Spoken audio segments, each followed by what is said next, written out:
semuanya. Kami dari Infinity Team, jadi pada video kali ini kami akan menjelaskan secara singkat tentang materi-materi soft skill yang sudah pernah kami pelajari sebelumnya. Nah, sebelum itu izinkan kami memperkenalkan diri terlebih dahulu. Perkenalkan, nama saya Niputu Vira Artika Dewi, bisa dipanggil Vira dengan NIM 25010100377. Perkenalkan, nama saya Claudia Volenta Bungaba, biasa dipanggil Claudia dengan NIM 25010100358.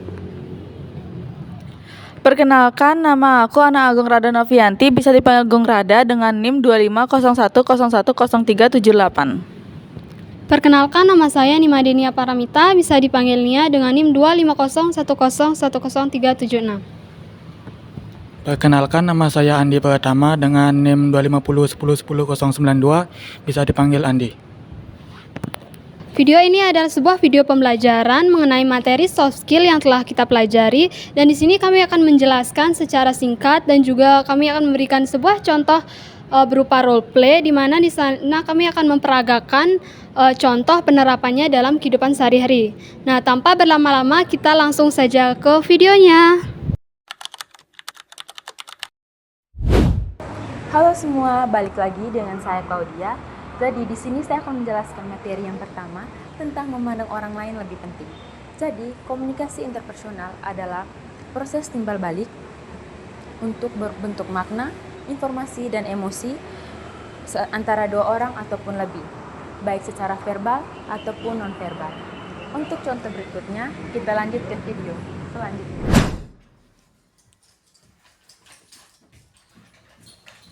Andi, Mbak sini bentar. Aku mau nanya, yang rencana kita konser kemarin gimana? Kayaknya batal sih. Kok batal? Emang kenapa? Aku kayaknya banyak pikiran soal masalah kerja sama keluarga. Jadinya kayak malas aja gitu, kayak mau keluar itu. Jadinya ya gitulah. Batal aja dulu ya, maaf ya. Iya, nggak apa sih kalau batal juga. Nanti tiketnya gampang aja, bisa aku refund nanti. Makasih ya, nggak ada ngeting aku. Udah, jadinya aku pulang aja ya duluan ya. Iya, apa? Hati-hati ya.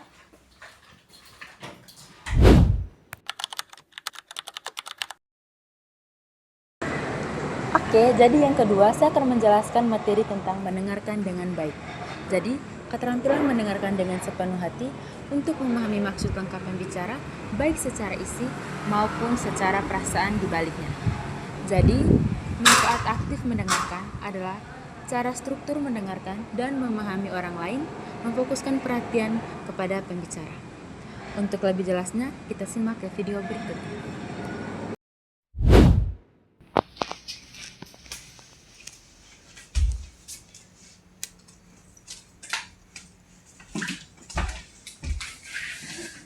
Fir. Ya? Aku ngerasa gak puas gitu loh sama hasil UAS 19 kemarin. Kok? Ya aku ngerasa kayak aku gak masukin banyak effort gitu loh waktu ngerjainnya. Maksudnya tuh, aku ngerasa outputnya itu gak sesuai gitu sama yang aku mau. Ya anjir, sama. Aku juga kemarin pas UAS kayak gitu tau, kayak aku udah berusaha banget nih nyari letak kesalahannya di mana. Maaf ya, kayaknya aku sibuk deh. Sorry ya. Yaudah deh.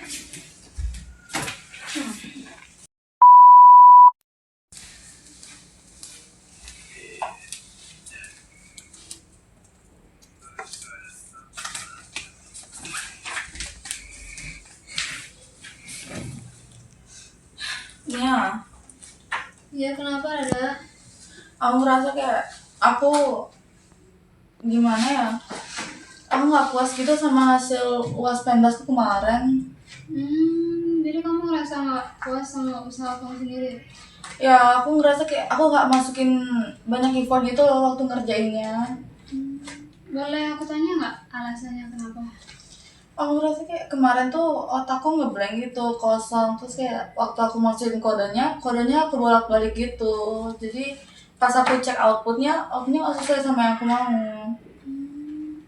Jadi kamu kurang kurang pede dengan hasilnya.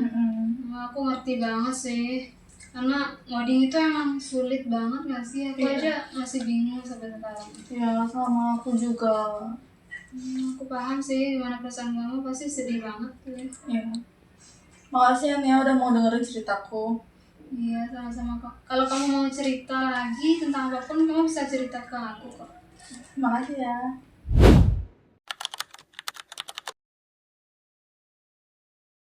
Halo semua, jadi di sini aku akan menjelaskan materi yang ketiga, yaitu menjadi pribadi yang menarik.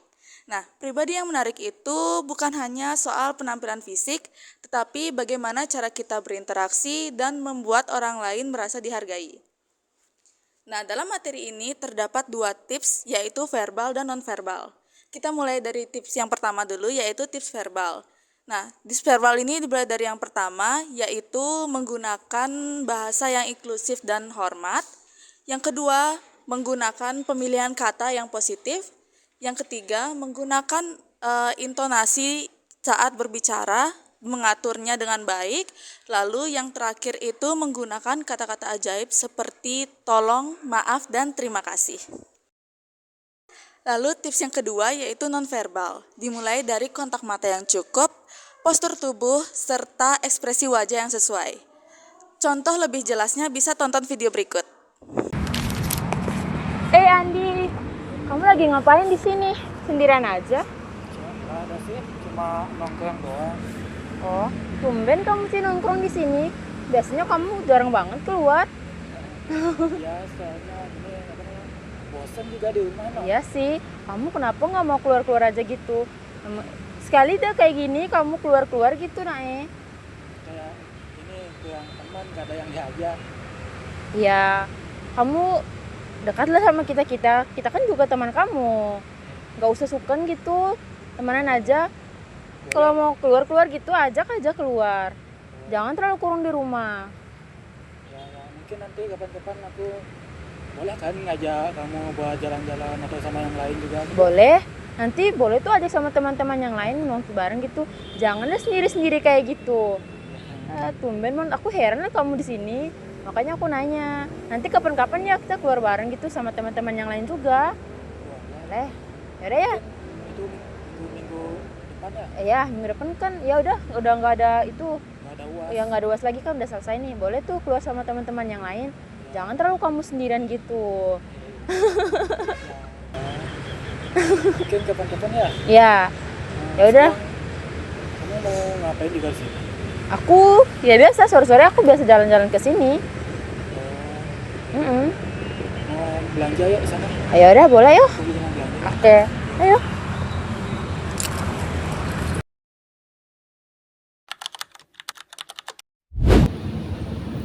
Nah, materi yang keempat adalah membuat orang lain sependapat.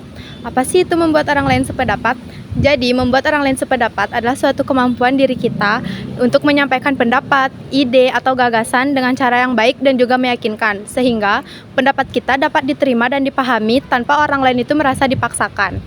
Nah, skill ini itu penting banget karena terutama di dunia kampus, organisasi, dan juga di dunia kerja.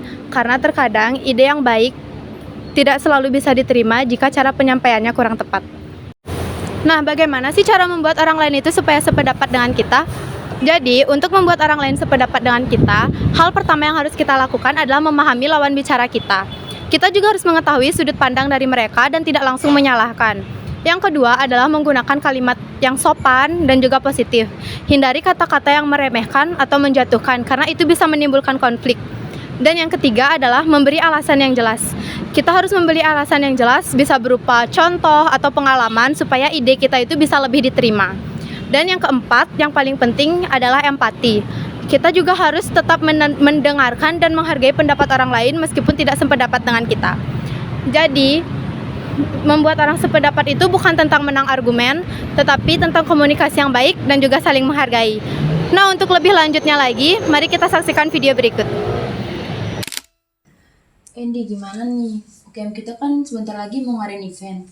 Tapi kita masih kekurangan panitia dong. Aku udah coba nanya sama teman-teman yang lain, tapi pada nggak mau. Gimana ya? Coba kita coba yang lain dulu. Ya. Nah, itu ada via, coba yuk kita acara. Oh iya, ayo coba. Hai Fir. Hai. Ngapain? Sibuk nggak? Enggak sih, lagi bengong aja. Kenapa?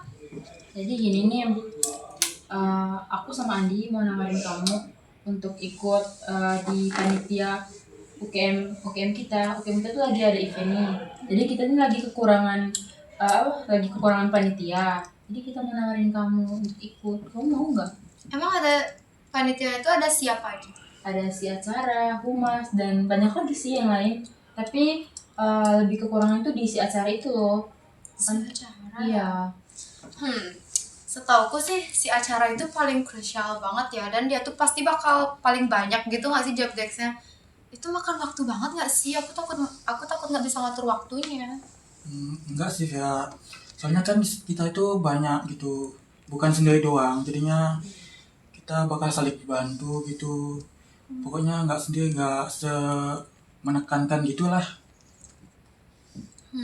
Emang apa aja yang bakal aku dapat kalau aku ikut jadi panitia? Oh iya, kamu tuh bisa dapat SKP, terus kamu tuh bisa dapat pengalaman baru kalau kamu gabung sama UKM kita. Terus kamu tuh bisa dapat teman baru, pokoknya bisa dapat kenal sama bergaul-bergaul sama teman-teman yang lain gitu loh. Aku juga dulu tuh pernah kayak kamu, kayak nggak mau gitu loh ikut UKM kayak gini, pernah diajak sama temanku. Karena aku kayak berpikir nanti tuh aku pasti sibuk banget ya, aku tuh belum lagi ngurus tugas-tugas yang lain, tugas kampus yang lain. Tapi setelah aku coba bergabung sama UKM-nya, kayak seru banget gitu loh. Aku tuh bisa dapet pengalaman baru, teman-teman baru gitu. Ya juga sih. Ya udah deh, aku mau deh. Berarti kamu mau ya? Kamu masuk di si acara aja ya? Boleh. Oke, makasih ya Fir ya. Ya, nanti link pendaftarannya kirim aja lewat WA ya. Oh ya, nanti aku kirim ke kamu ya lewat WA. Oke, makasih. Bye-bye.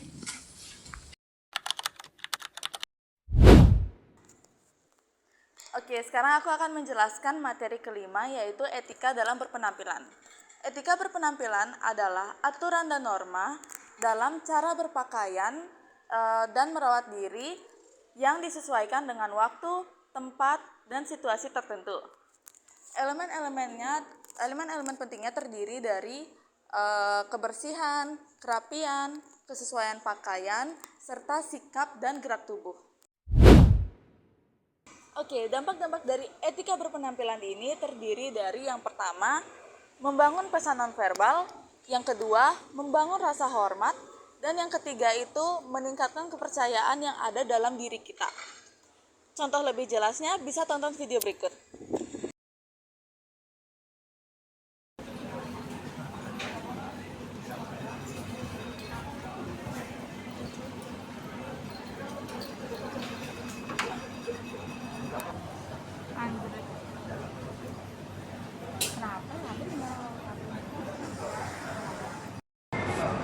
Andi, kok bajumu gitu sih, nggak rapi? Lihat deh. Kita kan ini hari UAS, sebenarnya tuh harus pakai jas, bajumu juga harus rapi gitu loh. Kan enggak, saya juga mana juga kan. Iya sih, tapi kan harus rapi. Kita kan UAS ini hari, harus pakai jas, harus kalau kamu nggak pakai jas juga, sebenarnya bajumu juga harus rapi gitu loh.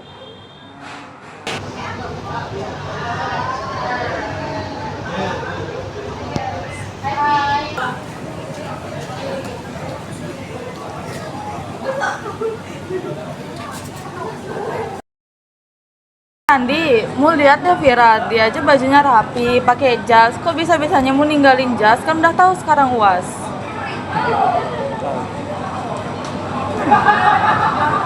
Emangnya kenapa? Kan UASnya wajib pakai jas, Di. Jadi materi soft skill yang selanjutnya itu adalah memberi pujian yang efektif. Jadi pujian itu adalah kata-kata apresiasi yang bertujuan untuk memotivasi dan memperkuat perilaku positif seseorang. Untuk memberikan dampak yang positif terhadap orang yang kita puji, pujian yang kita berikan itu mesti memperhatikan beberapa poin. Yang pertama itu relevan. Jadi pujian yang kita berikan itu mesti relevan terhadap orang yang kita puji, seperti memuji hal yang telah mereka lakukan. Itu selanjutnya itu ada tulus. Jadi pujian yang kita berikan itu harus tulus agar orang tersebut tidak salah tangkap dan malah mengira kita itu punya tujuan atau maksud tersembunyi di balik pujian kita. Itu selanjutnya itu ada spesifik. Jadi yang kita puji itu bukan hal-hal umum seperti penampilan mereka, namun yang spesifik seperti hal-hal yang telah mereka lakukan. Lalu berikut itu ada video untuk memperhatikan materi tersebut.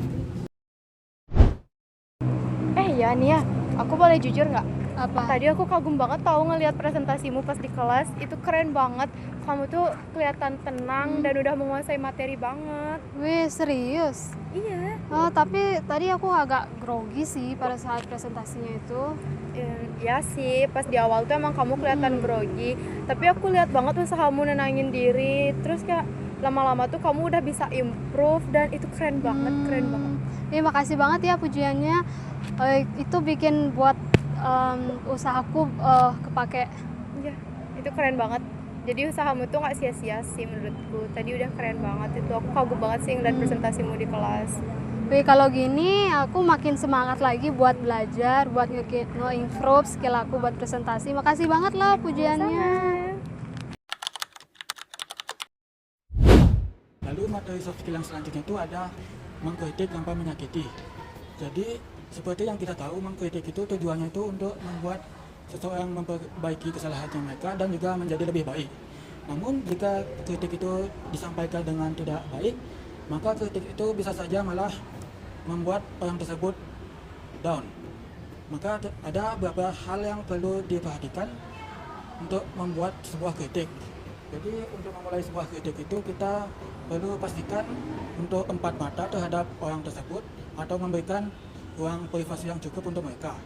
Habis itu kita itu memulai dengan sebuah pujian ataupun poin positif sebelum melakukan kritik. Nah, lalu kita itu mengkritiknya itu harus spesifik dan juga tidak mengkritik karakteristik orang tersebut.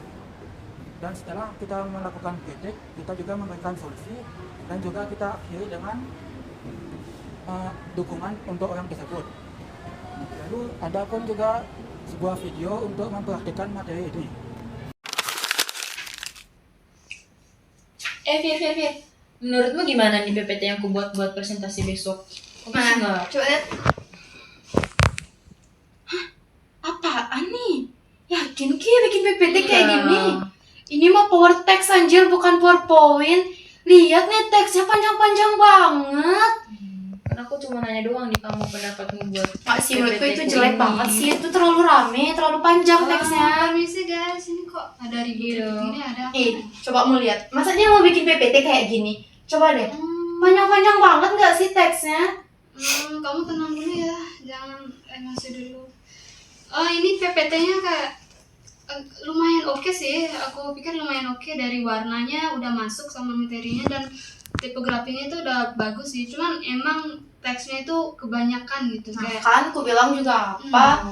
sama elemen-elemen yang nggak penting itu, sama gambar-gambarnya mungkin bisa dikurangin gitu biar lebih enak kelihatannya. Oh iya, makasih ya Nia ya. Nanti kalau kamu pengen revisi bareng itu aku bisa bantu sih. Aku bisa bantu kamu. Ya udah deh, nanti kita buat revisinya bareng ya. Iya. Bantu. Makasih ya Nia ya. Ya, sama-sama.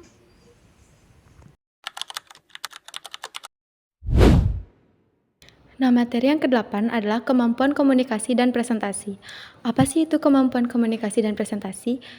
Jadi, kemampuan komunikasi dan presentasi adalah kemampuan kita untuk menyampaikan ide atau informasi dengan jelas, percaya diri, dan terstruktur di depan orang lain. Nah, kemampuan ini sangat penting karena dapat membantu kita untuk menyampaikan pesan dengan baik, meningkatkan kepercayaan diri, dan juga mendukung kesuksesan di dunia akademik maupun di dunia kerja. Nah, berikut adalah struktur efektif dalam presentasi, yaitu dengan menggunakan open up. Yang pertama adalah organize, yaitu menyampaikan pesan dengan terstruktur dan tidak bertele-tele. Yang kedua adalah passionate, yaitu dengan menunjukkan rasa antusias dan semangat terhadap topik yang sedang dibahas. Yang ketiga adalah engaging, yaitu melibatkan audiens dalam presentasi baik melalui pertanyaan, kontak mata, atau cerita yang relevan. Yang keempat adalah natural. Dalam komunikasi, kita harus menjadi diri sendiri agar tidak terlihat kaku dan dibuat-buat. Yang kelima adalah understand your audience. Kita harus mengetahui dengan siapa kita sedang berbicara agar materi, bahasa, dan pendekatan yang dilakukan itu sesuai dengan kebutuhan audiens kita. Dan yang keenam atau yang terakhir adalah praktik, yaitu kita perlu latihan berulang kali untuk melancarkan dan mengurangi kesalahan. Nah, jadi untuk lebih lanjutnya lagi, mari kita saksikan video berikut. Halo, selamat malam semuanya. Jadi aku sekarang lagi berada di Taman Kota Denpasar ya. Dan sekarang suasananya udah mulai malam dan banyak orang juga yang jalan-jalan mulai dari pacaran atau bersama keluarga ya, tapi aku nggak tahu. Nah, di sini aku akan melakukan sebuah presentasi untuk materi yang akan aku bahas kali ini, yaitu ekonomi digital. Nah, apa sih itu ekonomi digital? Jadi, ekonomi digital adalah aktivitas ekonomi yang mengandalkan sebuah teknologi, mulai dari internet, AI, dan juga cloud, di mana itu sebagai inti dari penciptaan nilai. Nah, bukan hanya sekedar jualan online, tetapi ini adalah proses transformasi dari model bisnis lama menjadi model bisnis digital. Nah, dalam ekonomi digital ini ada beberapa contoh nyata yang ada di Indonesia, mulai dari yang pertama, yaitu seperti e-commerce dan juga marketplace seperti Shopee, Tokopedia, Lazada, dan lain-lainnya yang membuat perubahan pada retail. Nah, yang kedua yaitu adanya fintech atau pembayaran seperti OVO, Dana, dan juga lain sebagainya yang membuat sistem keuangan yang ada di Indonesia menjadi lebih mudah dan juga lebih efektif.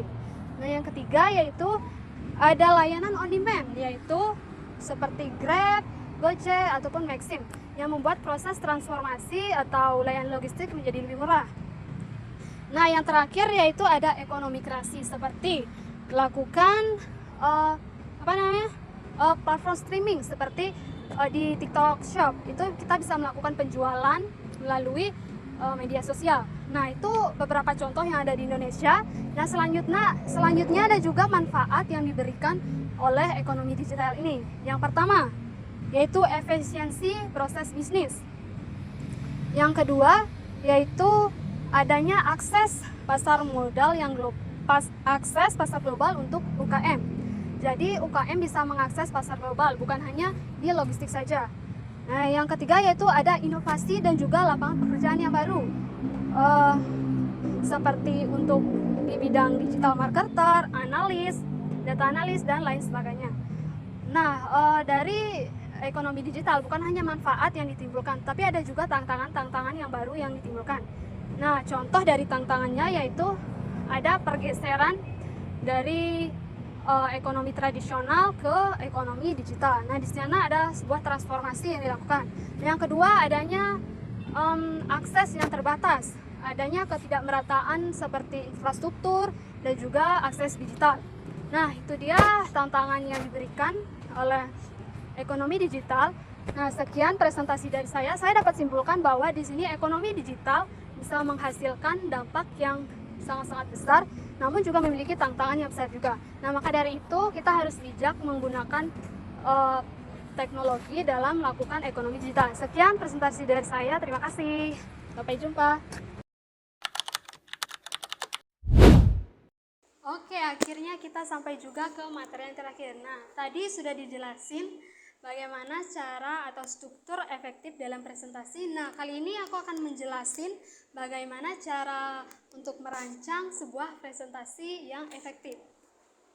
Nah, oke, jadi kali ini aku akan memberikan beberapa tips untuk merancang sebuah presentasi. Nah, yang pertama, kalian itu harus menentukan ide atau materi yang ingin disampaikan.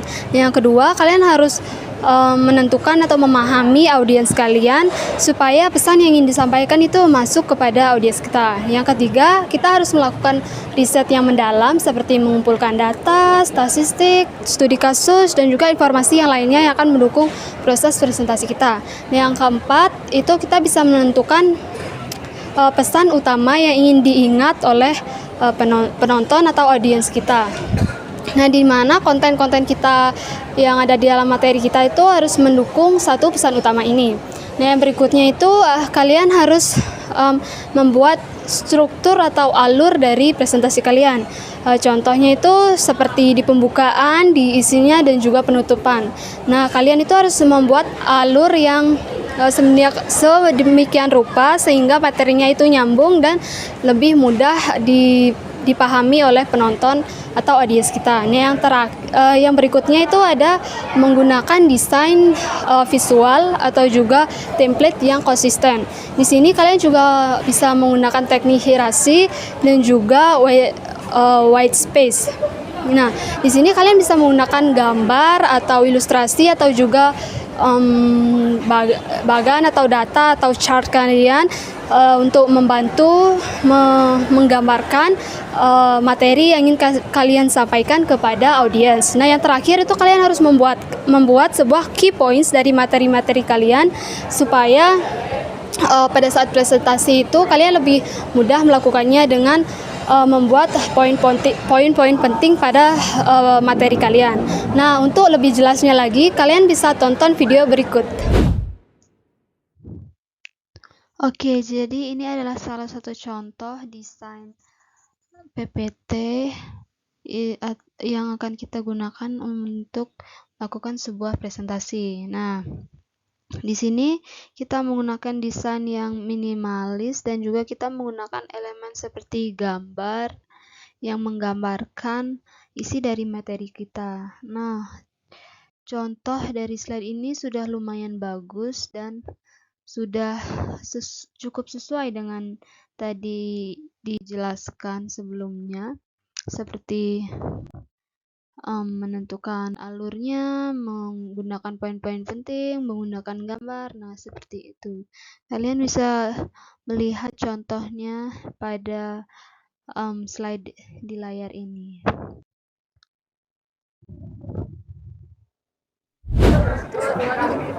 Oke, jadi itu dia video pembelajaran dari kami mengenai materi soft skill. Jadi di sini kami akan membagi sedikit pengalaman atau tantangan yang kami rasa atau kami alami saat syuting. Nah, pertama kita mulai dari tantangannya dulu. Oke, tantangan yang kami hadapi selama syuting yaitu kurangnya menjaga ekspresi saat melakukan role play. Dan tantangan yang saya rasa itu adalah kurangnya kelancaran dalam menyampaikan materi. Nah, selain tantangannya ada juga insight yang kami dapatkan dari video kali ini, yaitu silakan Jadi kesadaran itu bukan cuma tentang berkata-kata, tetapi bagaimana cara kita ekspresi dan empati agar semua orang itu bisa merasa aman untuk disetujui.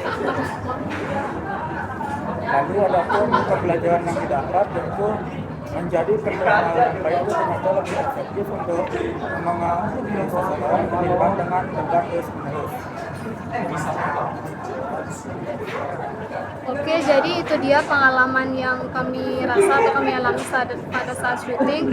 Nah, mungkin dari aku, jika kami ada kesempatan buat melakukan project seperti ini lagi, mungkin kami akan melakukan persiapan yang lebih matang lagi mengenai materi dan juga skripnya supaya pada saat proses syuting itu bisa lebih lancar dan juga lebih efektif dan nggak buang-buang waktu juga. Oke, ada juga kesimpulan yang kami dapat dari video kali ini, yaitu pembelajaran soft skill atau ilmu soft skill itu sangat-sangat berguna bagi kita untuk dilakukan pada kehidupan sehari-hari kita. Itu akan membantu mulai dari komunikasi kita, hubungan kita dengan orang lain, maupun hubungan yang profesional ataupun hubungan pribadi seperti keluarga dan juga teman. Nah, itu saja sih dari aku. Nah, sekarang giliran kalian nih yang menerapkan keterampilan soft skill yang udah kita jelaskan tadi. Oke, sekian video dari kami. Semoga videonya bermanfaat bagi kalian. Jangan lupa di like, di komen juga ataupun di share sama teman-teman kalian. Pokoknya terima kasih banget sudah menonton. Bye bye.